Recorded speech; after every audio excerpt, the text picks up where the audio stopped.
Hi everyone, welcome back. I hope you had a really lovely break. My name is Lauren. I'm Senior Marketing Officer at OpenAthens, and I'm going to introduce the next couple of sessions that we have for you this afternoon.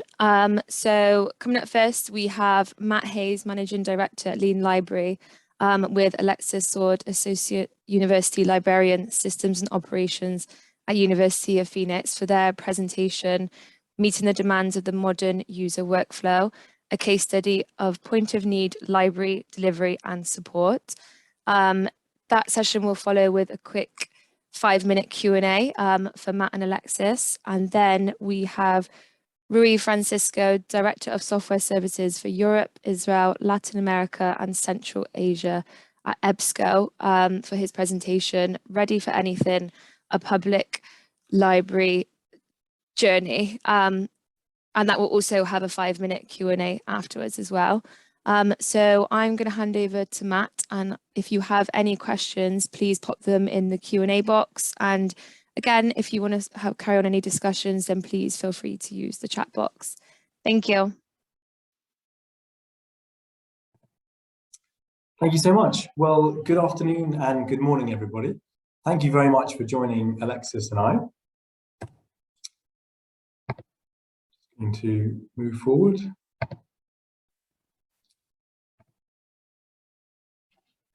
So my name is Matt Hayes. I'm Managing Director of Lean Library, and I'm joined by Alexis Soard, Associate University Librarian for the University of Phoenix.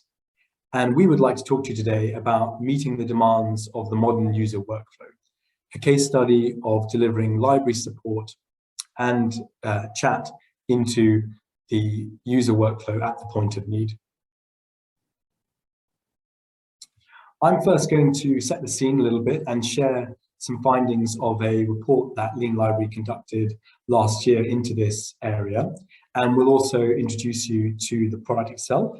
And then I'm going to hand over to Alexis, who's very kindly going to go through a case study of her experience at the University of Phoenix. And then finally, I'd just love to show you some other developments at Lean Library that are relevant to this particular area. So in terms of setting that scene, we published a report at Lean Library last November called Librarian Futures. And we really tried with this report to pick up that debate around how the library can embed itself in the life of its users, its library patrons. To do this, we conducted a survey of over 4,000 librarians and patrons globally, and we also brought in interviews, user data, and some student insights as well. And the report is freely available to download at librarianfutures.com. Some of the things that we found in that report I think will be very familiar to all of you. The first is that we know modern academic workflows do tend to begin outside the library. So this was corroborated by the survey, but if we just show you some Lean Library usage data here, we know that 50% of patrons using Lean Library begin their discovery workflow on Google Scholar. In the survey, we found that less than 20% began their discovery workflow on the library's discovery service.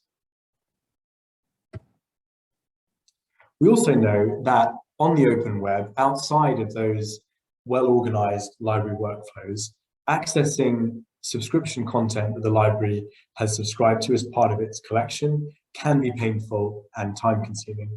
So this is a genuine experience for a user going from Google Scholar through to the authenticated content on the publisher's site, and you can see it takes 12 clicks and just under 5 minutes. We also found that the librarian is an underused resource. So when we asked patrons which source of information they often used, librarians came disappointingly low at the same level as Wikipedia and below news and media, their peers, and their assigned readings and academic content available to them on the open web. However, this was the really encouraging finding. Many patrons would actively welcome library support in their workflow. So we found that 90% of patrons would consider it desirable to have the library embedded in their online workflow. So bringing chat with the library and the library's support directly to where they are working without them having to go back to the library. So it appears that the potential lack of use of parts of the library's offering and the misunderstanding of what the library can offer to its patrons is not about any opposition to the library helping. It really is primarily about convenience. And that was also supported by some interviews we did with patrons, where in fact they talked about how the library for them was part of their university experience and part of why they were paying the tuition fees they were. And so if they could get more guidance and more support from the library in a way that supported their workflow in a convenient delivery, they would really support that. We also know there's been many research articles about the benefit of bringing point of need delivery for help and support and further guidance, and that improves learning outcomes. So that's a little bit of the context in terms of the landscape at the moment in this area. And this is really what we tried to address with these two products. Workflow for LibGuides, which is our partnership with SpringShare, and Lean Library Futures. Both products are essentially a browser extension that is free at the point of download, that libraries subscribe to, and which integrates with the library's services, with its authentication systems, with its collection, and with tools like SpringShare's LibGuides and Libchat. And the intention of both these products is to streamline access to those services and resources from the library, to enhance discoverability of them, and ultimately to grow their usage and therefore increase visibility and impact of the library. And the case study that you're going to hear today from Alexis focuses on the workflow for LibGuides product.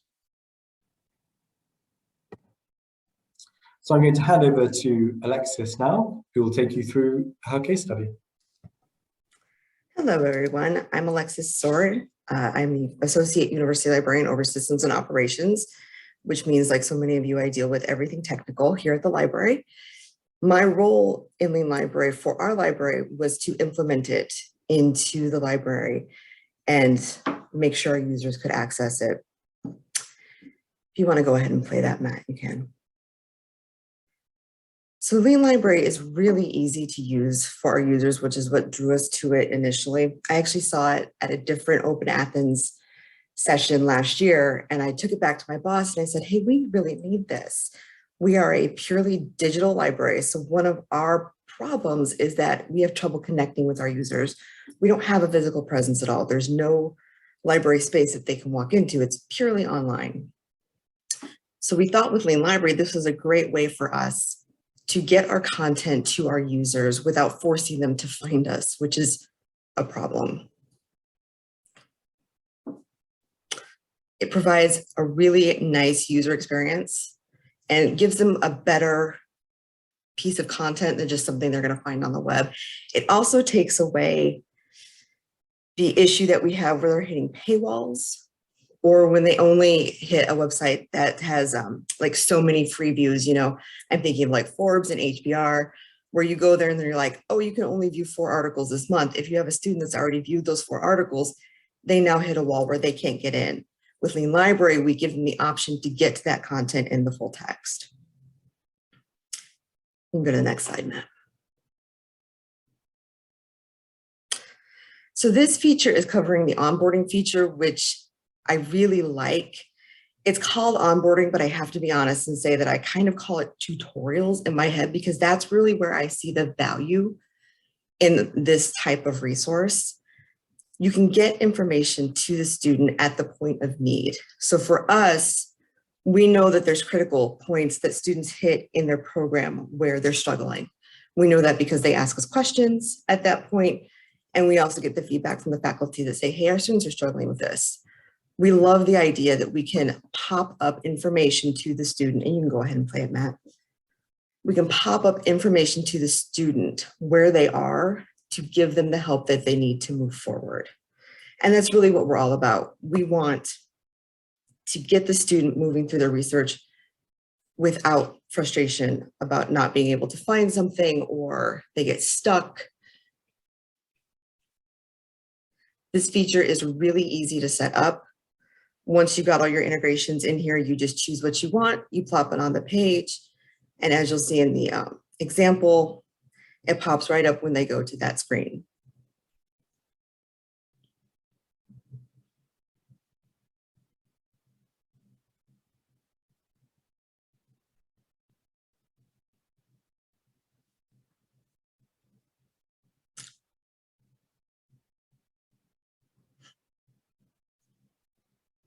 And you go to the next one.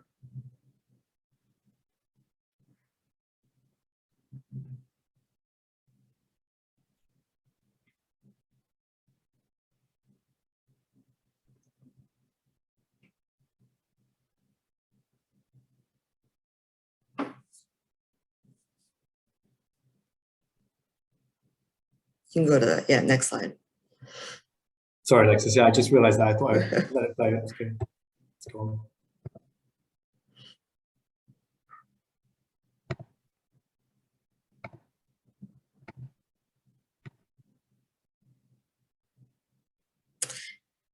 Another thing that I really like about Lean Library is it's very customizable. This is our download page. So Lean Library will give you a template that you can easily customize to the language that you're using to refer to Lean Library at your institution. For example, we decided as a team not to call it a browser extension. We thought that that might confuse students or make it seem less accessible to them if they didn't know what it was already. So we took that language out of the materials that Lean Library gave us so we can start to refer to it consistently across our website and Lean Library. And I'm going to give a quick plug for this because it just got released a few weeks ago and I just implemented it on my own website the other day. Is they came out with this widgets for downloading. And I really like that because now students can just be on your website. There's a little box on the side of the page that goes, hey, go here to click this tool and download it into your browser. Super easy, very user-friendly for students. And I really like that.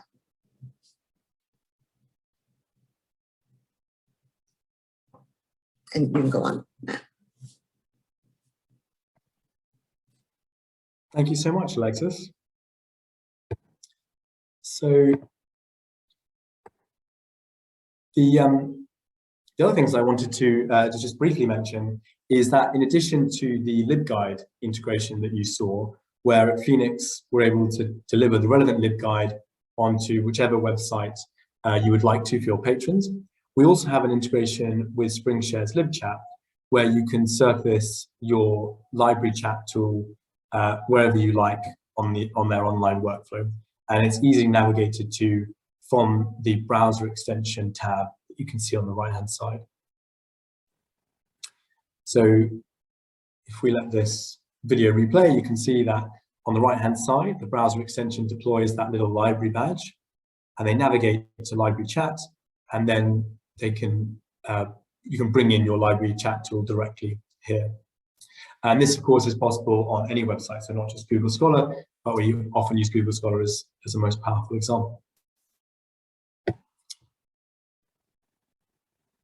And so here are some other ways you could use that. You could have this on Wikipedia. You could have it on SciHub if you wanted to guide your patrons back to the library's collection. You could also have it on the Learning Manager system, really wherever you as a library would like to deploy this. And that goes for the library guides as well as library chat. Finally, I just wanted to direct you to some further references. So it's still very early days for us with Phoenix, but we'd love to share more, and it's extremely kind of Alexis to join us here today. We also have a case study from Utah who've been using this a little bit longer, so you can see some of the impact in terms of increased usage of their library guides as well as the library's collection. And for more in-detail webinars, you can also look at our Lean Library page. And then finally, we also did a session at ERNL last year. I think it just remains to move to questions now. Thank you very much. Thanks, Matt. Thanks, Alexis. That was a really, really great presentation. I'm just going to check the Q&A now. So we have a question from Emma for Alexis. Has Lean Library increased usage of your resources? What's the student feedback like? So we're really new with our student launch. Our primary focus when we launched this was actually our internal non-library staff. We tended to find that a lot of our staff members were requesting to use things that we already had in the library.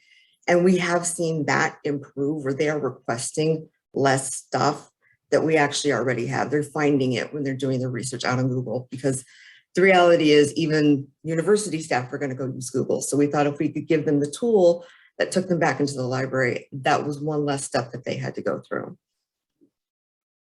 Perfect. If another one from Frank. We have recently integrated with OpenAthens with the Spring Share LibAuth. Does Lean Library integrate that with that as well? Apologies, I think I'd have to know a little bit more about that first. I don't want to get it wrong. Would Frank mind saying a little bit more? If not, I can chat to him offline as well.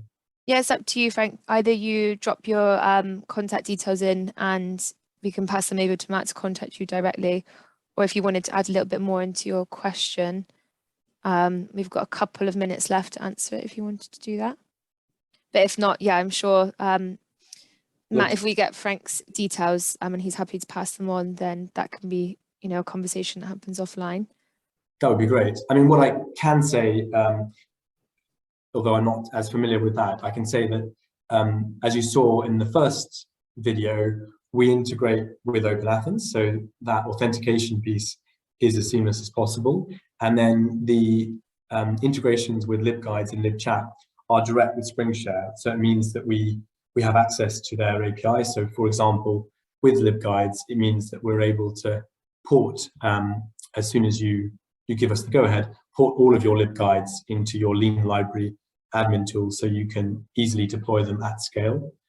So that's the level of integration we have, but I would love to hear more from Frank to answer his question.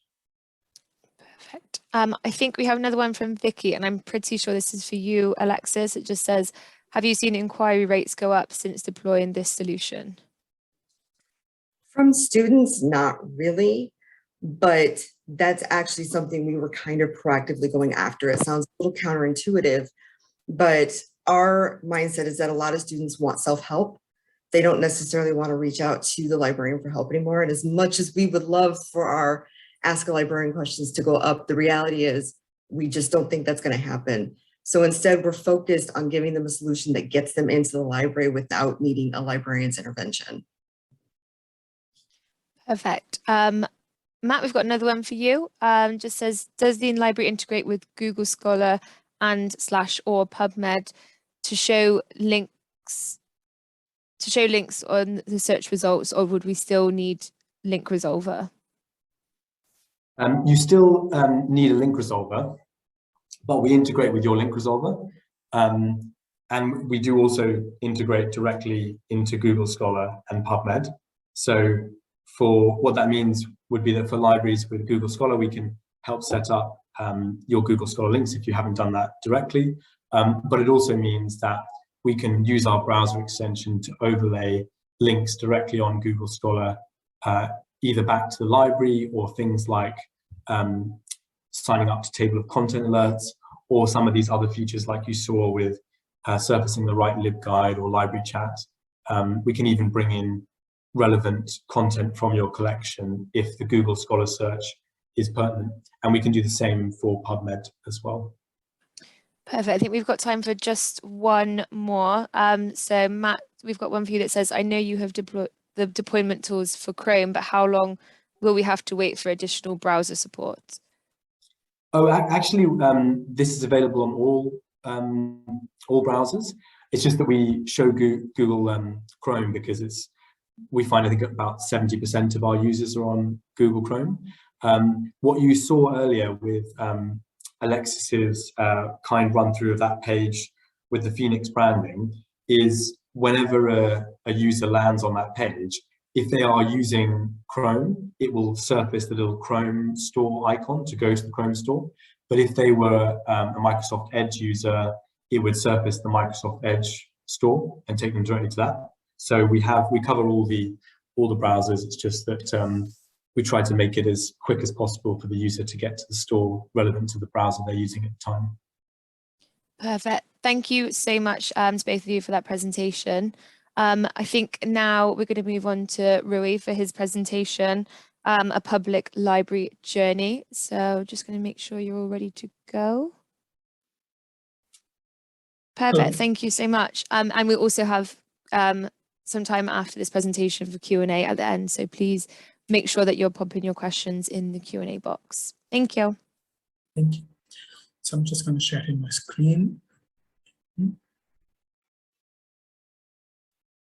So hello, good afternoon, good morning.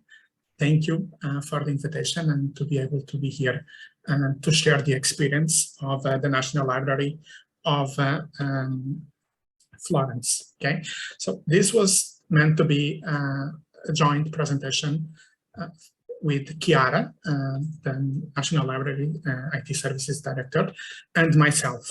But for personal reasons, Chiara could not be present. So let me introduce Chiara so that you can know a bit more about her. Okay, so she works at the National Library of Florence. She manages the digital legal deposit and the web archiving services, and I'm going to tell you what this actually means. She's also very enthusiastic about digital libraries, and she's also part of the Italian Library Association, like the ALA in the United States, for example.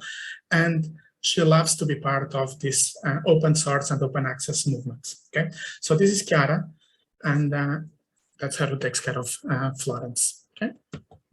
Okay. So what we are going to talk here today, it's to give you a brief introduction of what is the National Library of Florence, for example. What do Hi, they Rory, do? sorry to interrupt. We just can't see your screen. So I just wonder if you could just share your screen for us, please. Yeah. I think it's just disappeared. Okay, so let me go back. Can you see it now? Yeah, that's better. Okay. That's perfect. Thank you so much. Thank you. So I was saying, this is Chiara. She takes care of the National Library of Florence, right?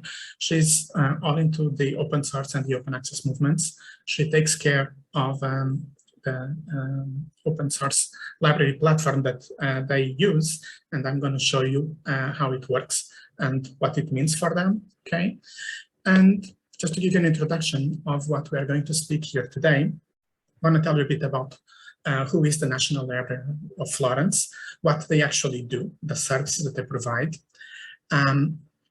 this context of COVID-19 and how it changed the way that they interacted with the public, how OpenAthens came into scene, and then I'm going to show you the benefits that were to them when they adopted the OpenAthens service. Okay. Okay, just to give you an idea, for example, the National Library of Florence, it's located in Italy.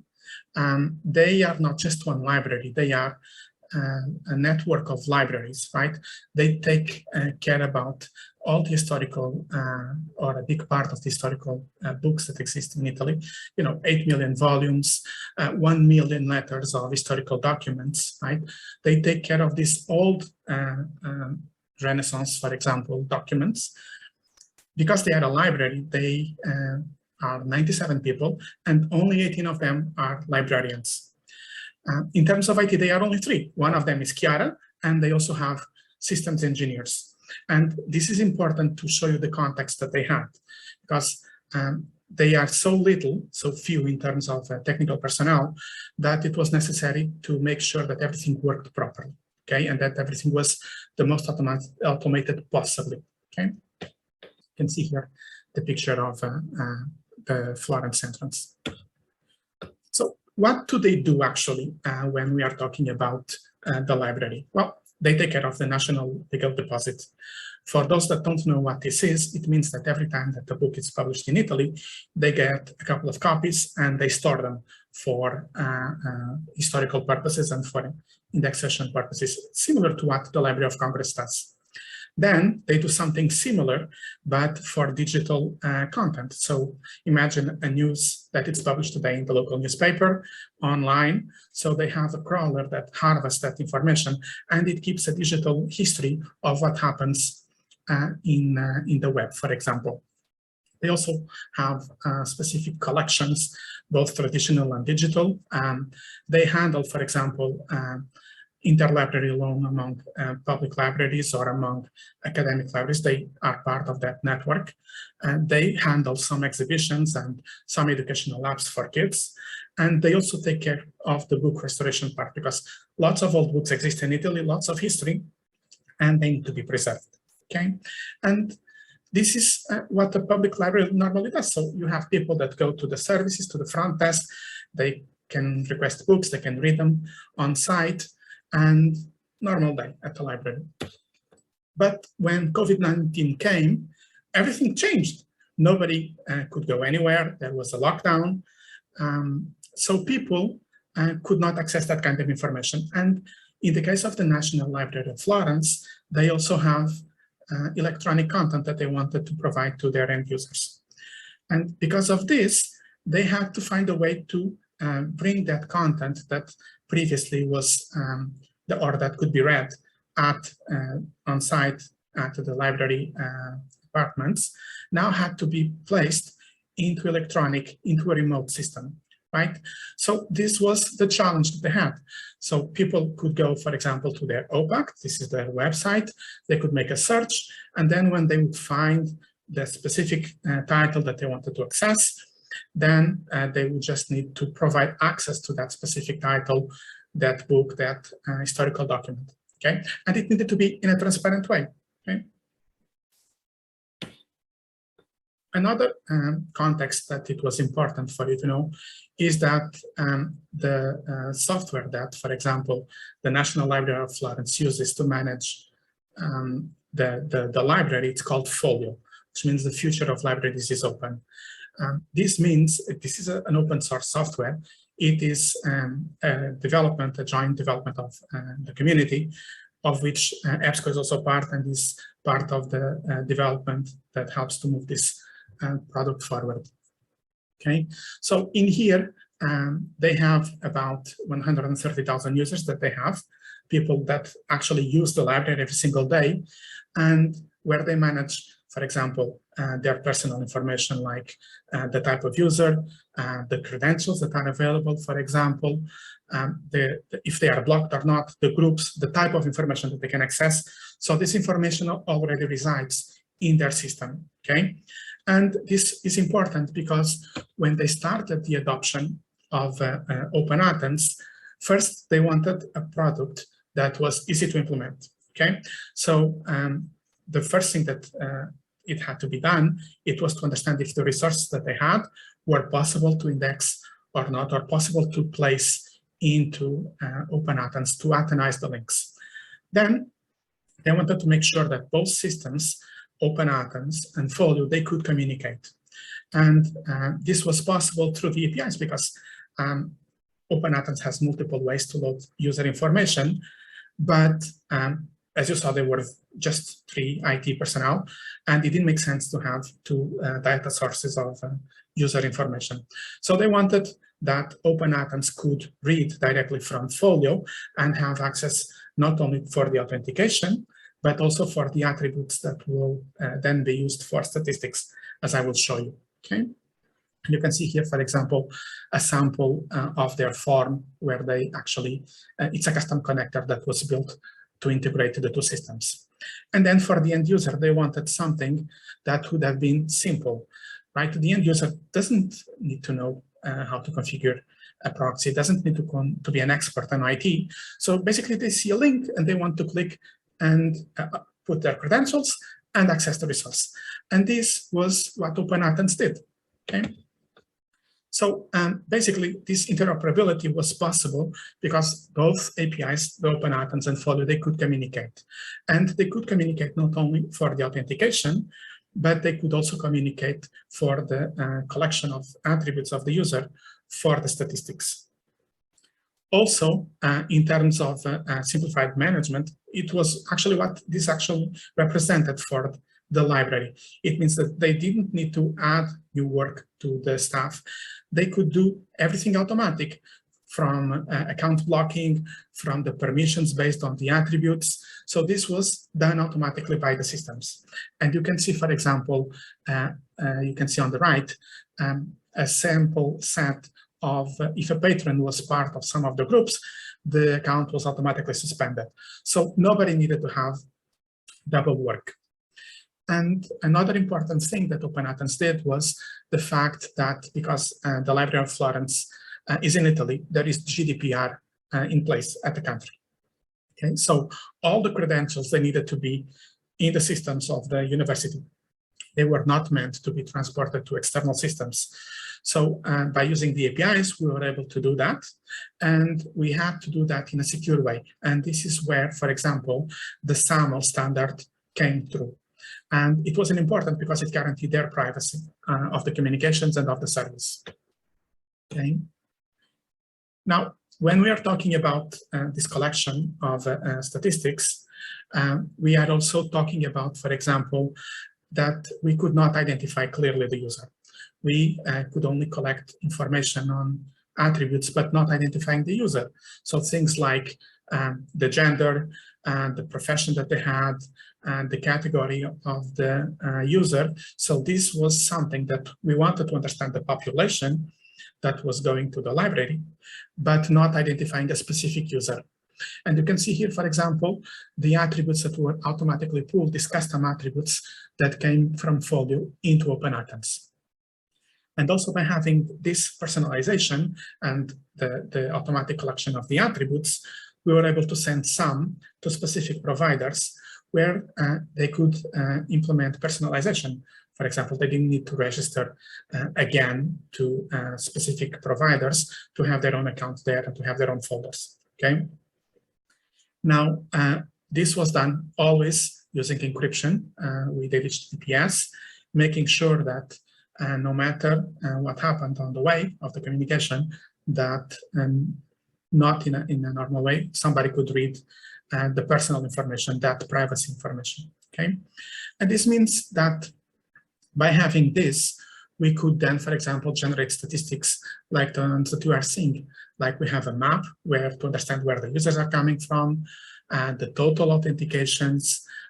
You can see, for example, the resources that are most used. And in this case, EBSCO is not even the first one. So this means that this product, it's not tied directly to EBSCO. So it's open, or it's as an unbiased product that can be plugged into the resources of the library. Then they managed to see things like how many users succeeded to authenticate or how many failed. Maybe somebody forgot the credentials and they needed help, okay? And then the normal statistics that you can actually have when you implement the attribute mark for reporting in OpenAthens. So they could actually see who are the most important, what are the most important resources, cross that information with the other attributes like the gender, the location where the user is coming from, or any of the other attributes. So this was a simplification of processes, not only in terms of information and connection of the different systems, but also then of reporting to be able to pass to management, okay? How was this done? Well, in the case of EBSCO, we do have something called professional services. This professional services is a team that is composed of engineers and librarians that can apply to the different SaaS products in the library space where we operate. It means that, for example, we have experts that can talk the language of the library and that can translate that into technical terms, meaning that the implementation gets simpler. And we do this, for example, in the time zone of the customer, in the local language, which contributes to a simpler implementation. And this was why the National Library of Florence chose EBSCO to implement OpenAthens as a partner. Okay. I don't know if you have any questions, but I'll leave the door now open for questions. Thanks so much, Rui. That was a great presentation. We have a couple of questions in the chat. Just to remind everyone listening as well, if you do have any questions, please pop them in the Q&A box. We have one from John, just says, OpenAthens is seeing increased questions about security from commercial companies. Given your experience with the National Central Library of Florence, do you expect to see a similar increase in security questions from academic and public libraries? Yes, that's something that has been showing up lately in the conversations, especially the part of GDPR and the protection of OpenAthens when it comes, for example, to denial of service or attacks to the library resources. So we've been explaining that OpenAthens is ISO 27001 compliant, and that there is enough protection there to guarantee that the data exists. Mm-hmm. Just going to give a couple more minutes for any more questions to come through.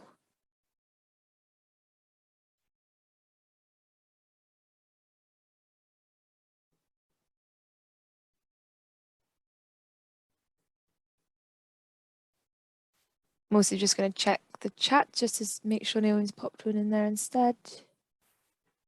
We have one from Ali. Our institution is wary of open source generally. Was Folio affected by the log4j issue? I believe it was, and the bug was corrected. And this is one of the advantages of being open source, is that you can see what is there. Okay, open source does not mean that it's only free, it says in free speech. So you can actually see what is happening there, and it can be corrected. And this was the case with Folio. Thank you. Yes, I went to Florence. I met Florence. Beautiful place.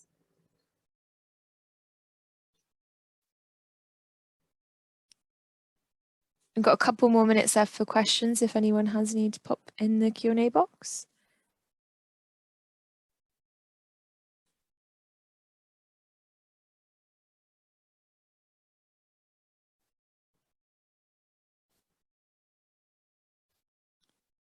I don't think we've got any more questions. If you did think of one later on, then please feel free to contact Rue with your questions. But I think that looks like it for now. So just want to say again, thank you so much for joining us today and for your presentation. And also thanks to Matt and Alexis for their presentation earlier. We're about to go for a 20-minute break now, so please feel free to get up, have some fresh air, stretch your legs a little bit and get some refreshments ready for the remaining sessions this afternoon. So thank you very much. Bye. Thank you.